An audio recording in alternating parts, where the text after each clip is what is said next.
ಎಲ್ಲರಿಗೂ ನಮಸ್ಕಾರ. ನನ್ನ ಹೆಸರು ರಕ್ಷಿತಾ ರವಿ. ನಾನು ಈ ನೃತ್ಯವರ್ಣ ಕಲಾ ಸೌರಭದಲ್ಲಿ ಮ್ಯೂಸಿಕ್ ಟೀಚರ್ ಆಗಿದ್ದೀನಿ. ನಾನು ಸುಮಾರು ಒಂದು 10 ವರ್ಷದಿಂದ ಪಾಠ ಕಲಿತಾ ಇದ್ದೀನಿ ಮತ್ತು ಇವಾಗ ಒಂದು 2 ವರ್ಷದಿಂದ ಇಲ್ಲಿ ಹೇಳ್ಕೊಡ್ತಾ ಇದ್ದೀನಿ. ಮ್ಯೂಸಿಕಲ್ಲಿ ಒಟ್ಟು ಜೂನಿಯರ್ ಸೀನಿಯರ್ ವಿದ್ವತ್ ಇದೆ. ಫಸ್ಟ್ ಇವಾಗ ಜೂನಿಯರ್ ಪಾಠದಲ್ಲಿ ನನ್ನ 2 ಸ್ಟೂಡೆಂಟ್ಸ್ ಇದ್ದಾರೆ. ಇದು ಭೂಮಿಕಾ ಮತ್ತು ಇದು ಉನ್ನತಿ. ಅವರು ನನ್ನ ಜೊತೆ ಆಲ್ಮೋಸ್ಟ್ 2 ಇಯರ್ಸಿಂದ ಕಲಿತಾನೆ ಇದ್ದಾರೆ. ಇವಾಗ ನಾವು ಹೇಗೆ ಪ್ರಾಕ್ಟೀಸ್ ಮಾಡೋದು ಅನ್ನೋದು ಈ ವಿಡಿಯೋಸಲ್ಲಿ ನೋಡೋಣ. ಮೊದಲಿಗೆ ಸ್ವರ ಅಂದರೆ ಏನು, ನಾವು ಸರಳೆ ವರ್ಷೆಯಿಂದ ಪಿಳ್ಳಾರಿ ಗೀತೆ ತನಕ ಹೇಗೆ ಹಾಡೋದು ಅಂತ ಕಲಿಯೋಣ. ಬಟ್ ಅದಕ್ಕಿಂತ ಮುಂಚೆ ಫಸ್ಟ್ ಸ್ವರ ಅಂದರೆ ಏನು. ಸ್ವರ ಅನ್ನೋದು ಮ್ಯೂಸಿಕ್ಕಿಗೆ, ಸಂಗೀತಕ್ಕೆ ಬೇಸ್. ಸ್ವರಕ್ಕಿಂತನೂ ಮುಂಚೆ ಇಂಪಾರ್ಟೆಂಟ್ ಯಾವುದು ಅಂದರೆ ಶ್ರುತಿ. ಶ್ರುತಿ ಇಲ್ಲದೇ ಯಾವುದೇ ಹಾಡನ್ನು ಹಾಡೋಕ್ಕೆ ಸಾಧ್ಯನೇ ಇಲ್ಲ. ಇವಾಗ ನಾವು ಕಲಿತಿರೋ ಪಾಠ ಎಲ್ಲನೂ ಜಿ ಶಾರ್ಪ್, ಆ ಶ್ರುತಿಯಲ್ಲೇ ಹಾಡ್ತಿದ್ದೀವಿ. ಸ್ವರ ಅಂದರೆ ಏನು ಅಂತ ಹೇಳಿದ್ದಕ್ಕೆ ಆನ್ಸರ್ ಏನು ಅಂದರೆ, ಸ್ವರ ಈಸ್ ಆಲ್ರೆಡಿ ಎಕ್ಸಿಸ್ಟಿಂಗ್ ಆಗಿದ್ದನ್ನು ಒಂದು ಪ್ರಾಪರ್ ಫಾರ್ಮ್ಗೆ ತಂದಿದ್ದು ಯಾರು ಅಂತ ಅಂದರೆ ಶ್ರೀ ಪುರಂದರದಾಸರು. ಶ್ರೀ ಪುರಂದರದಾಸರನ್ನ ಸಂಗೀತ ಪಿತಾಮಹ ಅಂತ ಕರೀತಾರೆ. ಯಾಕೆ ಅಂದರೆ ಅವರೇ ಈ ಸ್ವರಗಳನ್ನು ತಂದಿದ್ದು ಮತ್ತು ನಮಗೆ ಬೇಸಿಕ್ ಪಾಠಗಳನ್ನೆಲ್ಲ ಅವರೇ ನಮಗೆ ಕೊಟ್ಟಿದ್ದು. ಸೊ ಹಾಗಾಗಿ ಅವ್ರನ್ನ ಫಾದರ್ ಆಫ್ ಮ್ಯೂಸಿಕ್ ಅವ್ರ ಸಂಗೀತ ಪಿತಾಮಹ ಅಂತ ಕರಿತೀವಿ. ಸ್ವರಗಳಲ್ಲಿ ಒಟ್ಟು 7 ಸ್ವರಗಳಿದೆ. ಅದನ್ನು ನಾವು ಏನಂತ ಕರಿತೀವಿ, ಸಪ್ತ ಸ್ವರಗಳು ಅಂತ ಹೇಳ್ತೀವಿ. ಸಪ್ತ ಅಂದರೆ 7, 7. ಯಾವುದು ಆ ಸಪ್ತ ಸ್ವರಗಳು? ಸ, ರಿ, ಗ, ಮ, ಪ, ದ, ನಿ. ಒಟ್ಟು 7 ಸ್ವರಸ್ ಇದೆ. ಇವಾಗ ನಾ ಸ ಅಂತ ಹೇಳಿದ್ನಲ್ಲ, ಸ, ರಿ, ಆ ಸ್ವರಗಳೆಲ್ಲ ಅದರದ್ದು ಒರಿಜಿನಲ್ ಹೆಸರು ಅದೇನಾ? ಇಲ್ಲ. ಸಾ, ಇವಾಗ ನನ್ನ ಹೆಸರು ರಕ್ಷಿತಾ, ಬಟ್ ನನ್ನ ಮನೇಲಿ ಬೇರೆ ಥರ ಚಿನ್ನು, ಪುಟ್ಟ ಅಂತ ಪೆಟ್ ನೇಮ್ಸಲ್ಲಿ ಕರಿಬೋದು. ಅದೇ ಥರನೇ ಸ್ವರಗಳಿಗೂ ಸ್ವರ ಸಾ ಅನ್ನೋ ಸ್ವರದ್ದು ಆ್ಯಕ್ಚುಯಲ್ ಹೆಸರು ಷಡ್ಜ. ರಿ ಅನ್ನೋ ಸ್ವರದ್ದು ಆ್ಯಕ್ಚುಯಲ್ ಹೆಸರು ರಿಷಭ. ಗ ಗಾಂಧಾರ, ಮ ಮಧ್ಯಮ, ಪ ಪಂಚಮ, ದ ದೈವತ, ನಿ ನಿಷಾದ. ಸೊ ಇದೇ ಸ್ವರಗಳದ್ದು ಆ್ಯಕ್ಚುಯಲ್ ಹೆಸರು. ಬಟ್ ನಾವು ಹಾಡುವಾಗ ಸ, ರಿ, ಗ, ಮ, ಪ, ದ, ನಿ ಅಂತ ಹಾಡ್ತೀವಿ ಅಷ್ಟೇ. ಆ ಸ್ವರಗಳಲ್ಲಿ 2 ವಿಂಗಡಣೆ ಮಾಡ್ಬೋದು, ಪ್ರಕೃತಿ ಸ್ವರ, ವಿಕೃತಿ ಸ್ವರ. ಪ್ರಕೃತಿ ಅಂದರೆ ಏನು? ನೇಚರ್ ಅಲ್ವಾ. ಸೊ ನೇಚರ್ ಅನ್ನೋದು ಮರ, ಗಿಡ, ಬೆಂಕಿ, ನೀರು, ಗಾಳಿ, ಇದೆಲ್ಲ ಕಾನ್ಸ್ಟೆಂಟ್, ಚೇಂಜ್ ಆಗಲ್ಲ. ನಾನು ಮೈಸೂರಲ್ಲಿದ್ರೂ ಅದೇ ಗಾಳಿ, ಚೆನ್ನೈಗೆ ಹೋದ್ರೂ ನೀರೇ. ನಾವು ಆಕ್ಸಿಜನ್, ಎಸ್, ಗಾಳಿ ಮತ್ತು ಫೈರ್ ಎಲ್ಲನೂ ಸೇಮ್, ಅದು ಚೇಂಜೇ ಆಗಲ್ಲ. ಅದಕ್ಕೋಸ್ಕರ ಅದನ್ನು ಪ್ರಕೃತಿ ಸ್ವರ, ಕಾನ್ಸ್ಟೆಂಟ್ ಆಗಿರೋ ಸ್ವರಗಳನ್ನ ಪ್ರಕೃತಿ ಸ್ವರ ಅಂತ ಹೇಳ್ತೀವಿ. ಇವಾಗ 7 ಸ್ವರಗಳಲ್ಲಿ ಯಾವುದೆಲ್ಲ ಪ್ರಕೃತಿ ಸ್ವರ? ಸಾ ಮತ್ತು ಪ. ಸಾ ಮತ್ತು ಪ, ಇದು 2 ಸ್ವರಗಳನ್ನು ಪ್ರಕೃತಿ ಸ್ವರ ಅಂತ ಹೇಳ್ತೀವಿ. ಸಾ ಅಂದರೆ ಷಡ್ಜ, ಪ ಅಂದರೆ ಪಂಚಮ. ಇವಾಗ ನಾವು ಯಾವುದೇ ಹಾಡೋಕ್ಕಿಂತ ಮುಂಚೆ ಫಸ್ಟ್ ಸ್ಟೆಪ್ ಏನು? ಶ್ರುತಿ ಬಾಕ್ಸ್ ಆನ್ ಮಾಡಿ ಶ್ರುತಿನ ಕೇಳಿಸ್ಕೊತೀವಿ, ಸಾಪ ಸಾ ಹಾಡ್ತೀವಿ. ಅದಾದಮೇಲೆ ನಮ್ದೇನು ಪಾಠ ಇದೆಯೋ ಅದನ್ನು ಹಾಡ್ತೀವಲ್ವಾ.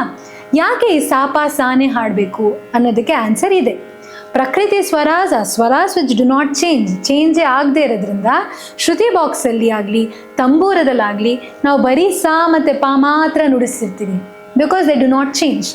ಅದು ಬಿಟ್ಟು 7 ಸ್ವರಾಸಲ್ಲಿ 2 ಸ್ವರಾಸ್ ಪ್ರಕೃತಿ ಸ್ವರ ಆಯ್ತಂದರೆ ರಿಮೈನಿಂಗ್ 5 ಸ್ವರಾಸ್ ಆರ್ ವಿಕೃತಿ ಸ್ವರಾಸ್. ವಿಕೃತಿ ಸ್ವರ ಅಂದರೆ ಏನು? ಸ್ವರಾಸ್ ದಟ್ ಕೀಪ್ ಚೇಂಜಿಂಗ್. ಅದಕ್ಕೆ ಕಾಮನ್ ಒಂದು ಫಿಕ್ಸ್ಡ್ ಪ್ಲೇಸೇ ಇಲ್ಲ, ಅದು ಚೇಂಜ್ ಮಾಡ್ತಾನೇ ಇರ್ಬೋದು. ಆ ಸ್ವರಗಳನ್ನ ಬೇರೆ ಬೇರೆ ಥರ ಹಾಡ್ಬೋದು. ಹಾಗಾಗಿ ಅದನ್ನು ವಿಕೃತಿ ಸ್ವರ ಅಂತ ಹೇಳ್ತೀವಿ. ಇವಾಗ ಯಾವುದೆಲ್ಲ ವಿಕೃತಿ ಸ್ವರ? ರಿ, ಗ, ಮ, ದ, ನಿ. ಈ 5 ಸ್ವರಗಳನ್ನ ನಾವು ವಿಕೃತಿ ಸ್ವರ ಅಂತ ಹೇಳ್ತೀವಿ. ಹೇಗೆ ಈ 5 ಸ್ವರನ ಬೇರೆ ಬೇರೆ ಥರ ಹಾಡ್ಬೋದು? ಫಸ್ಟ್ ನಾವು ರಿ ತಗೊಳ್ಳೋಣ. ಸ್ವರ ರಿ, ರಿಷಭ. ರಿಯಲ್ಲಿ ಮತ್ತೆ 3 ವಿಂಗಡಣೆ ಮಾಡ್ಬೋದು. ರಿ 1, ರಿ 2, ರಿ 3. ರಿ 1ನ ಏನಂತ ಕರಿತೀವಿ? ಶುದ್ಧ ರಿಷಭ. ರಿ 2 ಚತುಶ್ರುತಿ ರಿಷಭ. ರಿ 3 ಷಟ್ಶ್ರುತಿ ರಿಷಭ. ಸೊ ರಿ 1 ಅನ್ನೋದನ್ನ ಯಾವಾಗಲೂ ಪ್ಲೇನ್ ಆಗಿ ಹಾಡಬೇಕು. ಸರಿ, ರಿ 1 ಶುದ್ಧ, pure, no drama or no ups and downs, no waves, ಏನೂ ಇಲ್ಲದೇ ಪ್ಲೇನ್ ಆಗಿ ಹಾಡಿದ್ರೆ ಅದು ರಿ 1. ಸರಿ. ನೆಕ್ಸ್ಟ್ ರೀಟು. ರೀಟು ಅಂದರೆ ಒಂದು ಸ್ವಲ್ಪ ಸ್ಟ್ರೆಸ್ ಕೊಡ್ಬೇಕು ಅದಕ್ಕೆ. ಸರಿ ಅಂತ ಹಾಡಿದರೆ ಅದು ರೀಟು. ರೀ3 ಮತ್ತು ಗ1 ಇದೆರಡು ಒಂದೇ ಥರ ಇರುತ್ತೆ. ಹಾಗಾಗಿ ಅದನ್ನು ಜಾಸ್ತಿ ಬಳಕೆಯಲ್ಲಿ ಯೂಸ್ ಮಾಡಲ್ಲ. Theoretically it is present, but ನಾವು ತುಂಬ ರೇರ್ ಆಗಿ ರೀ3 ಅನ್ನೋದನ್ನು ಬಳಕೆಯಲ್ಲಿ ಅಥವಾ ಹಾಡ್ತೀವಿ. ಸೊ ರೀ1 ಆಯಿತು, ರೀ2 ಆಯಿತು. ಶುದ್ಧ ರಿಷಭ, ಚತುಶ್ರುತಿ ರಿಷಭ, ಷಟ್ಶ್ರುತಿ ರಿಷಭ. ನೆಕ್ಸ್ಟ್ ಗ ಅಲ್ಲಿ ಶುದ್ಧ ಗಾಂಧಾರ, ಸಾಧಾರಣ ಗಾಂಧಾರ, ಅಂತರ ಗಾಂಧಾರ. ಗ1, ಗ2, ಗ3. ನೆಕ್ಸ್ಟ್ ಮಾ ಮಧ್ಯಮ ಅಲ್ವಾ. ಮಧ್ಯಮದಲ್ಲಿ ಎರಡೇ ಟೈಪ್ಸ್ ಇರೋದು, ಶುದ್ಧ ಮಧ್ಯಮ, ಪ್ರತಿ ಮಧ್ಯಮ, ಎರಡೇ ಪ ಅನ್ನೋದು ಆಲ್ರೆಡಿ ಹೇಳಿದ ಥರ ಏನು ಪ್ರಕೃತಿ ಸ್ವರ. So it is always constant, change ಆಗಲ್ಲ. ಸೊ ಅದಕ್ಕೆ ಟೈಪ್ಸೇ ಇಲ್ಲ. ನೆಕ್ಸ್ಟ್ ಡೈರೆಕ್ಟಾಗಿ ನಾವು ದಾಗ್ ಹೋಗ್ಬೋದು.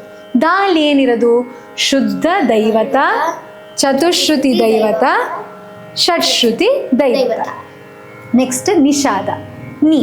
ನಿಷಾದದಲ್ಲಿ ಮತ್ತೆ 3 ಟೈಪ್ಸ್ ಇದೆ, ಶುದ್ಧ ನಿಷಾದ, ಕಾಕಲಿ ನಿಷಾದ, ಕೈಶಿಕಿ ನಿಷಾದ. ಓಕೆ, ಸೊ ಈ ಥರ ನೀ1, ನೀ2, ನೀ3 ಅಂತ ಹೇಳ್ಬೋದು. ನೆಕ್ಸ್ಟ್ ಷಡ್ಜ ವಿಚ್ ಇಸ್ ಕಾನ್ಸ್ಟೆಂಟ್. ನೆಕ್ಸ್ಟ್ ತಾಳ ಅಂದರೆ ಏನು ಅಂತ ನೋಡೋಣ. ತಾಳ ಅನ್ನೋದು ಲಯ ಅಥವಾ ಟೆಂಪೋ. ಇವಾಗ ಸಂಗೀತದಲ್ಲಿ ನಾನು ಹಾಡುವಾಗ ಹೇಗೆ ಬೇಕಾದ್ರೂ ಹಾಡ್ಬೋದು, ಯಾವುದೇ ಸ್ಪೀಡಲ್ಲಿ ಹಾಡ್ಬೋದು. ಬಟ್ 3-4 ಜನ ಸೇರಿ ಹಾಡುವಾಗ ಯೂನಿಫಾರ್ಮ್ ಆಗಿ ಒಂದೇ ಸ್ಪೀಡಲ್ಲಿ ಹಾಡಬೇಕಲ್ವಾ. ಹಾಗಾಗಿ ತಾಳ ಇಸ್ ವೆರಿ ವೆರಿ ಇಂಪಾರ್ಟೆಂಟ್. ತಾಳದಲ್ಲಿ ಫಸ್ಟ್ ಲಘು ಅಂದರೆ ಏನು, ಧೃತ ಅಂದರೆ ಏನು ಅಂತ ನೋಡೋಣ. ಲಘು ಅಂದರೆ ಒಂದು ಏಟ್ ಹಾಕಿ ಬೆರಳನ್ನು ಎಣಿಸಿದ್ರೆ ಅದು ಲಘು. ಧೃತ ಅಂದರೆ ಒಂದು ಏಟ್ ಹಾಕಿ ಕೈ ತಿರುಗಿಸಿದ್ರೆ ಅದು ಧೃತ. ಆವರ್ತ ಅಂದರೆ ಏನು, ಆವರ್ತ ಅಂದರೆ ಲಘು ಪ್ಲಸ್ ಧೃತ. ಬಟ್ ಎಲ್ಲದಕ್ಕೂ ಹೀಗೇನೆ ಅಂತ ಅಲ್ಲ.